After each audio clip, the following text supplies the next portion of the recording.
Assalamualaikum warahmatullahi wabarakatuh. Saudara-saudara, topik yang saya bagi di grup WA ada 16, tapi karena jumlah kita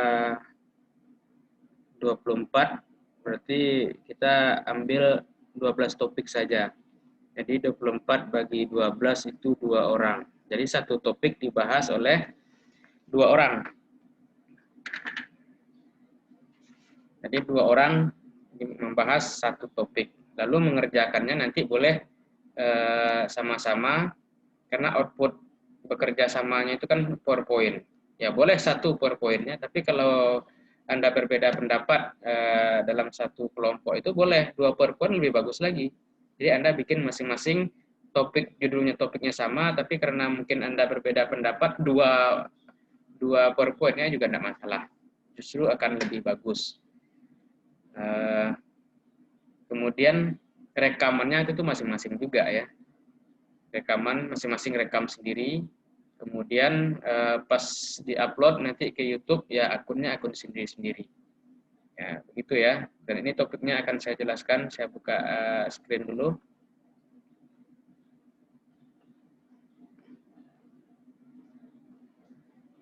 Topik pertama kita membahas tentang wilayah Minangkabau. Minangkabau itu adalah nama sebuah wilayah. Sebuah wilayah. Ada macam-macam, ada Minangkabau sebagai kebudayaan, Minangkabau sebagai sebutan untuk bahasa, Minangkabau untuk menyebut etnis. Tapi di sini yang akan kita lihat adalah Minangkabau sebagai sebuah wilayah yang pernah ada dan masih ada di dalam Negara Kesatuan Republik Indonesia. Nah, wilayah Minangkabau itu kan dibagi dua. Yang pertama daerah inti, yang kedua daerah pengembangan. Daerah inti disebut Luhak. Luhak, kalau sudah belajar Islam dan budaya Minangkabau kan ada 3 ya, ada Luhak nan Tuo atau Luhak Tanah Datar, Luhak nan Tangah, Luhak Agam. Kemudian yang ketiga Luhak nan Busu, Luhak 50 Kota. Nah, itu daerah inti, tempat hunian awal masyarakat Minangkabau. Kategori kedua daerahnya kan namanya rantau atau daerah pengembangan. Nah, apa saja daerah pengembangannya? Itu yang akan dijelaskan. Sampai kemana saja daerah rantau ini. Jadi detail sampai daerah rantau barat, nah di mana saja daerahnya. Jadi silakan nanti ditelusuri di literatur. Yang kedua yang akan kita temukan, kalau tadi Luhak disebut sebagai daerah inti, daerah rantau itu daerah pengembangan, tempat mereka mengembangkan wilayah baru untuk daerah hunian, daerah ekonomi, daerah pertanian dan segala macamnya. Itu kita bisa lihat polanya. Bagaimana pola perpindahannya? Apakah pola perpindahannya orang per orang, perpindahan keluarga, atau perpindahan suku per suku. Nah, itu coba lihat nanti bagaimana polanya. Kemudian apa motif penyebarannya? Motif itu apa yang mendorong mereka menyebar dan membentuk wilayah-wilayah baru. Itu yang akan Anda temukan. Silahkan kalau ditelusuri di buku akan ketemu nanti. Ya, ini untuk kelompok 1. Kemudian kelompok 2 membahas tentang proses terbentuknya nagari di Minangkabau.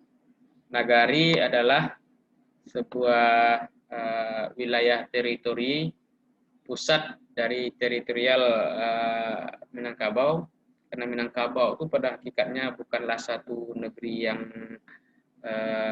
berada dalam satu kesatuan politiknya justru berada di tingkat nagari. Nah, ini akan dijelaskan. Tentu sebelum mulai proses terbentuknya nagari ini kan perlu dijelaskan nanti di pendahuluan nagari adalah ini. Nah, sekarang proses pembentukan nagarinya apa? Bagaimana? Kalau menurut Tambo dari teratak menjadi dusun, dari dusun menjadi koto, dari koto menjadi nagari. Nah, jelaskanlah yang teratak itu apa? Apa yang teratak dan bagaimana cara mengerjakannya sehingga menjadi teratak, kemudian menjadi dusun. Nah, dusun itu, pengelompokan dusun berasal dari kelompok-kelompok orang seperti apa saja. Kenapa dia bisa jadi dusun? Bagaimana karakteristik dusun? Kemudian dari dusun menjadi koto. Nah, apa itu dusun, apa koto? Paling tidak yang akan dijelaskan teratak, dusun, koto, nagari. Nah, yang 4 istilah ini merupakan kategori wilayah Minangkabau dari yang paling bawah sampai yang tertinggi, Nagari pusat tertinggi. Nah, ini dia. Inilah susunan daerah teritorialnya, Nagari, Koto, Dusun, Terata. Dan akan kita lihat di sini adalah sistemnya. Yang Terata itu apa, kemudian yang apakah sudah ada susunan kepemimpinan di sana atau belum, yang dusun bagaimana. Nah, dusun apakah sudah diberikan pemimpin dan apa nama pemimpinnya, kemudian Koto itu apa yang jadi pemimpin di sana, dan Nagari apa yang jadi pemimpin di sana. Ini akan dijelaskan. Kalau Koto misalnya kan itu kan Koto itu dibangun berdasarkan pengelompokan suku. Nah, silakan ditemukan nanti. Kemudian yang 3 kita lewati ya, ini nanti kita diskusikan saja sama-sama. Yang keempat, nah, permulaan sejarah Minangkabau. Kita ingin lihat proses terbentuknya nagari tertua di Minangkabau. Ini cerita tentang nagari Periangan. Kita akan telusuri pertama menurut historiografi tradisional Minangkabau. Historiografi tradisional itu adalah Tambo. Menurut Tambo, nagari tertua di Minangkabau adalah nagari Periangan. Nah, ceritakan itu bagaimana prosesnya sehingga terbentuk dia menjadi nagari Tuo Periangan. Sekarang nagari Tuo Periangan kan menjadi desa terindah, desa wisata ya. Kemudian dan bagaimana pula proses terbentuknya nagari ini kalau kita tinjau dari segi sejarah. Jadi sumber-sumber untuk menelusuri nagari Periangan ini, pertama tentu sumber Tambo, yang kedua sumber-sumber sejarah yang ada sekarang dan bagaimana perkembangannya, kan? Perkembangan penggunaan sumbernya. Kalau sumber lisan ini, sumber Tambo ini, sumber tertulis ini, nah, sumber tidak tertulis, benda atau arkeologi negara itu masih ada sampai sekarang, misalnya ya. Kemudian kedua kita ingin melihat kerajaan-kerajaan Minangkabau kuno. Nah, mulai dari Pesemaian Koto Batu, deskripsikan kerajaan Dusun Tuo, Bungus Tangkai, Bukit Batu Patah. Nah, kenapa kita bahas dua hal ini? Pertama, nagari tertua dan kerajaan-kerajaan, karena inilah yang diyakini sebagai cikal bakal terbentuknya masyarakat Minangkabau yang menghuni wilayah teritorial Minangkabau yang ada sekarang ini. Kemudian topik kelima, kita akan bahas tentang Minangkabau dari abad ke-7 sampai abad ke-14. Ini untuk kelompok 5 ya, berarti bukan kelompok 4. Untuk kelompok 4 kita membahas pada abad ke-7 hingga abad ke-14, dalam literatur kan kita temukan bahwa Minangkabau itu berada dalam zaman pengaruh Buddha Hinayana. Kemudian lanjut ke zaman Buddha Mahayana, kemudian ke zaman Hindu. Apa yang akan kita cari di sini? Zaman pengaruh Buddha Hinayana itu maksudnya apa? Kemudian di daerah mana saja penyebarannya dan apa peninggalan-peninggalannya. Ini akan kita lihat. Kemudian zaman pengaruh Buddha Mahayana. Nah, ini kan perlu kita bedakan nanti Hinayana dengan Mahayana ini apa bedanya. Kan sama Buddha ini. Lalu ciri-cirinya apa? Apa yang membedakannya dan apa yang menjadi ciri-cirinya? Kemudian daerah penyebarannya di daerah mana saja, kemudian apa peninggalannya yang bisa dilacak sampai sekarang. Kemudian pengaruh Hindu. Bersama penjelasannya dengan di atas, apakah pernah Minangkabau mengalami pengaruh Hindu? Kalau iya, apa buktinya dan di mana saja dia menyebar dan apa peninggalan-peninggalannya? Ya, ini kelompok 4. Lanjut kelompok 5, pengaruh Islam abad ke-7 hingga abad ke-14. Bahwa kalau kita baca teorinya kan ada yang mengatakan Islam datang ke Minangkabau sudah mulai sejak abad ke-7. Itu makanya kita taruh ini di antara rentang waktu abad ke-7 hingga abad ke-14.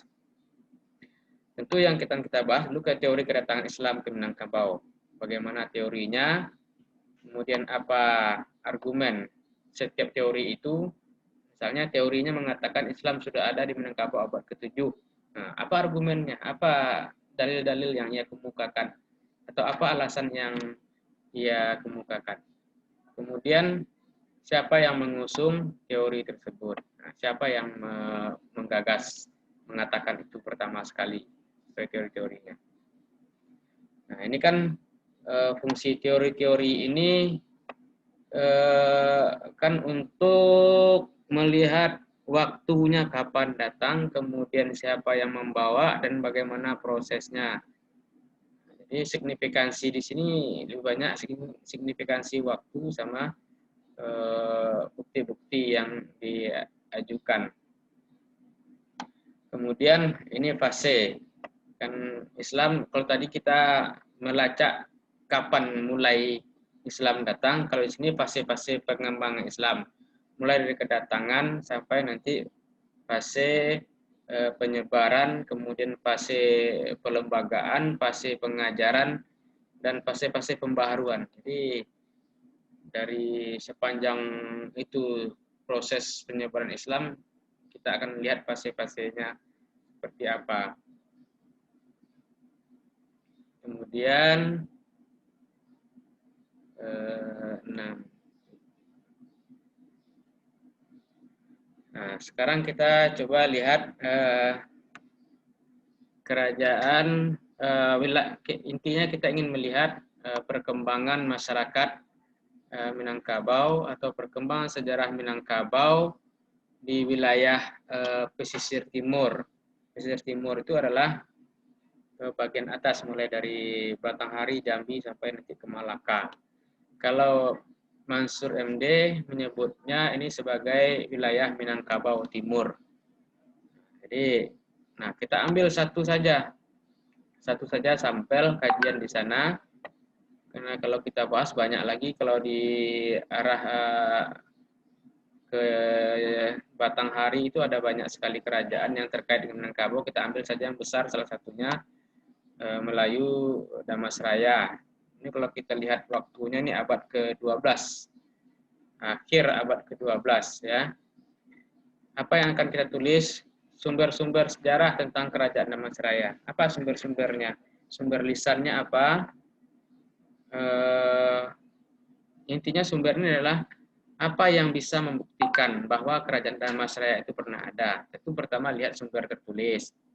Bertulis apakah nanti ada prasasti atau ada tulisan buku dan segala macamnya, atau ada sumber-sumber lisan, atau ada sumber-sumber artefak atau benda yang sifatnya situs-situs ya. Kemudian kita akan lihat fase pertumbuhan kerajaan Damasraya. Bagaimana dia sebelum jadi Damasraya sebenarnya masih jauh ke belakang, masih ada bentuk-bentuk pemerintahan lokal yang akhirnya berkembang menjadi kerajaan Damasraya. Ya, Damasraya yang jelas mereka itu adalah orang Minangkabau. Lalu ada dua sistem di sana, sistem adat berdatuk, sistem beraja. Nah, ini yang akan kita lihat nanti. Bagaimana sistem pemerintahan kerajaan Damasraya. Ini saya tambahkan satu, hubungan dengan kerajaan Pagaruyung. Ya. Kemudian kita masuk ke yang ini, kita tinggalkan saja.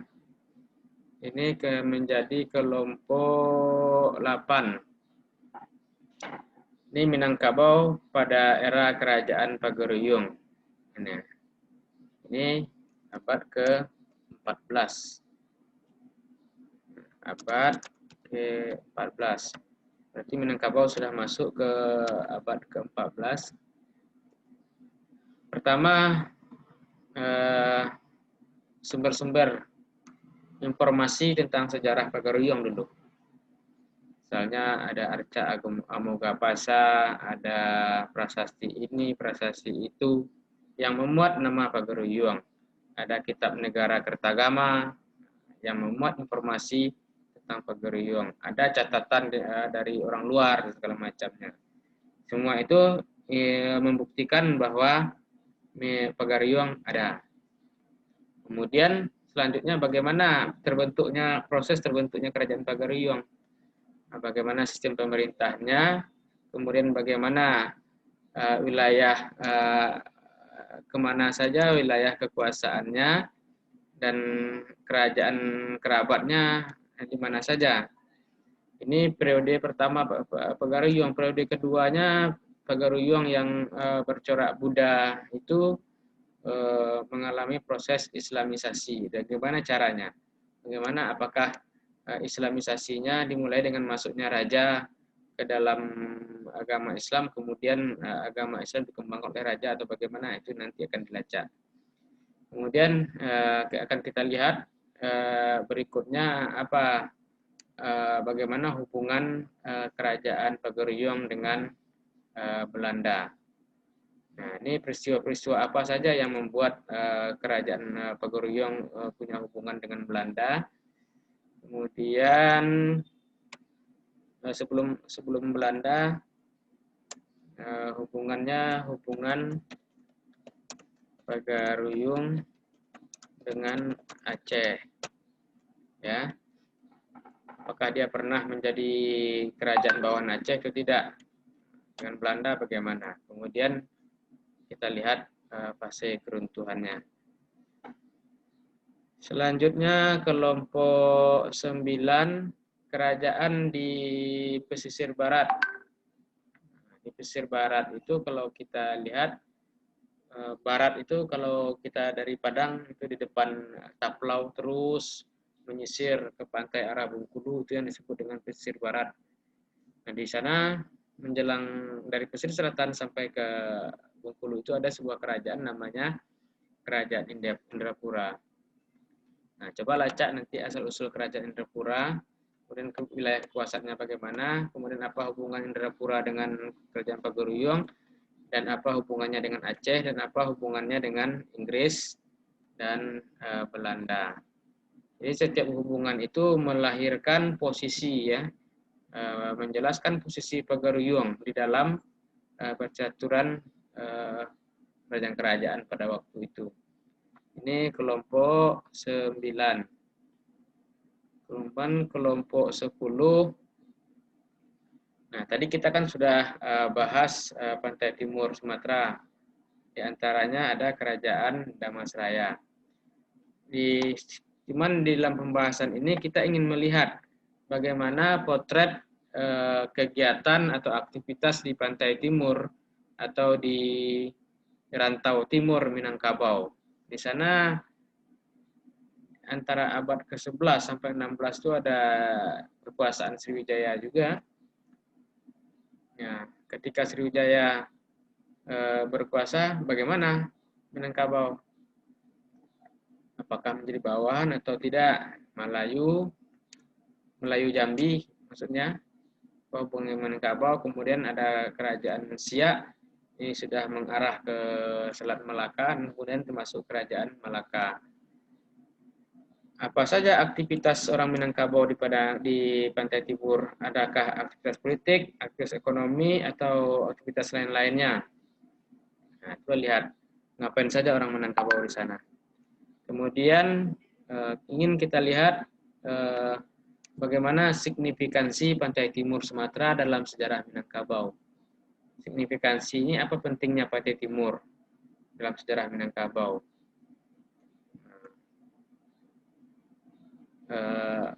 Signifikansi itu diyakini membawa pengaruh mengubah sejarah Minangkabau, ya. Misalnya pengaruh dalam bidang ekonomi apa? Misalnya pantai timur adalah menjadi pusat perdagangan hasil bumi Minangkabau berupa lada, Cassia Vera dan segala macamnya, termasuk perdagangan emas. karena pantai timur itu ramai dengan aktivitas perdagangan, maka itu menjadi magnet bagi orang Minangkabau untuk berdagang. Maka secara ekonomi pantai timur penting bagi orang Minangkabau, seperti itu. Agama, ya, misalnya secara agama bahwa orang Minangkabau memiliki sejarah panjang di Pantai Timur. Pantai Timur itu pusat penyebaran agama, tempat masuknya agama ke wilayah pedalaman Minangkabau. Misalnya pada zaman Sriwijaya sama tempat masuknya agama Buddha, Hindu misalnya kan. Kemudian ketika era Malaka, Siak dan Malaka itu orang Minangkabau setelah beraktivitas di Malaka, Siak dan segala macamnya, dia menerima agama Islam sana, kemudian pulang dan perkenalkan agama Islam ke wilayah Minangkabau, di wilayah pedalaman Minangkabau. Politik, nah, kita ingin melihat aktivitas politik orang Minangkabau di sekitar Sriwijaya, Melayu Jambi, Siak, Malaka, Damasraya sudah pasti karena sudah kita bahas sebelumnya. Kemudian signifikansi kebudayaan, apa saja pengaruhnya terhadap kebudayaan Minangkabau. Ini ke 10, 13 kita tinggalkan. Ke 10 nih 11. Hampir sama dengan pembahasan Pantai Timur. Pantai Barat merupakan pusat aktivitas terpenting yang mengubah sejarah Minangkabau. Pantai Barat Sumatera itu ya yang dari Bengkulu sampai nanti menyisir ke Aceh, ya, Pariaman, Sibolga. Itu kalau dalam Sumatera disebut Pantai Barat Sumatera. Tapi yang kita batasi sekarang Pantai Barat Sumatera. Jelaskan dulu yang Pantai Barat Sumatera itu yang masuk wilayah Minangkabau yang mana saja. Kemudian apa aktivitasnya di ini Pantai Barat maksudnya ya. Di Pantai Barat Sumatera. Kemudian di Pantai Barat inilah orang Minangkabau mempunyai hubungan-hubungan yang khas dengan negara-negara. Ingat, Aceh dulu adalah statusnya negara ya. Kalau boleh orang Minangkabau itu menyebutnya adalah negara asing. Nah, negara asing. Sekarang bagian negara NKRI kita satu negara. Cuman kita lihat nanti bagaimana hubungan antara Minangkabau dengan Aceh, apakah Minangkabau bagian dari Aceh atau bagaimana hubungan dengan Inggris, apakah Minangkabau pernah punya catatan berinteraksi dengan kolonial Inggris atau tidak, dengan Belanda. Nah, dengan Belanda punya hubungan atau tidak, hubungannya seperti apa, hubungan ekonomi, berdagang, hubungan politik, misalnya Belanda pernah menjadi pemerintah kolonial di sini. Kemudian hubungan yang lain adalah peristiwa-peristiwa yang panjang yang melibatkan Belanda dengan orang Minangkabau, misalnya Perang Padri dan segala macamnya. Nah, ini yang akan kita lihat, apa signifikansi Pantai Barat dalam sejarah Minangkabau, apa pentingnya Pantai Barat dalam sejarah Minangkabau. Secara ekonomi apa? Nah, misalnya secara ekonomi ini adalah tempat pelabuhan baru orang-orang Minangkabau untuk menjual hasil alamnya. Kemudian dari segi agama, pembaharuan agama dimulai dari Pantai Barat. Sejak terbukanya hubungan dengan Aceh, orang Minangkabau sudah mulai mendapatkan pendidikan agama yang baik, kemudian pulang, kemudian mengembangkan sistem pendidikan surau. Nah, di sini misalnya kan dari segi politik bagaimana? Terakhir, kebudayaan. Nah, ini Pantai Barat, dan terakhir kelompok 12 ini pembaharuan Islam di Minangkabau. Ini adalah sebuah fase penting dalam yang mengubah sejarah Minangkabau ya, pembaharuan itu dengan masuknya Islam itu terjadi revolusi besar-besaran ya, terutama dalam praktek beragama masyarakat Minangkabau, khususnya pada dari gelombang pertama, kemudian revolusi yang lebih fokus kepada reformasi adat Minangkabau, kemudian perang Padri, inilah perang antara orang Minangkabau dengan unsur kolonial. Ini akan dijelaskan. Dan apa pengaruh perang Padri terhadap masyarakat Minangkabau. Nah, ini pembaharuan yang Padri ini disebut juga dengan pembaharuan gelombang pertama. Kemudian kita masuk pembaruan gelombang kedua, ini adalah pembaruan antara kaum tua dan kaum muda. Ini akan kita jelaskan gerakan kaum tua dan kaum muda dan kemudian agenda pembaharuannya apa yang akan dibahas ya. Baik, itu penjelasan penjelasan untuk semua topik. Ngomong sendiri membuat kita ngantuk ya. Nanti boleh ditanya kalau ada yang masih kurang jelas, silakan ditanyakan. Baik, itu saja dari saya.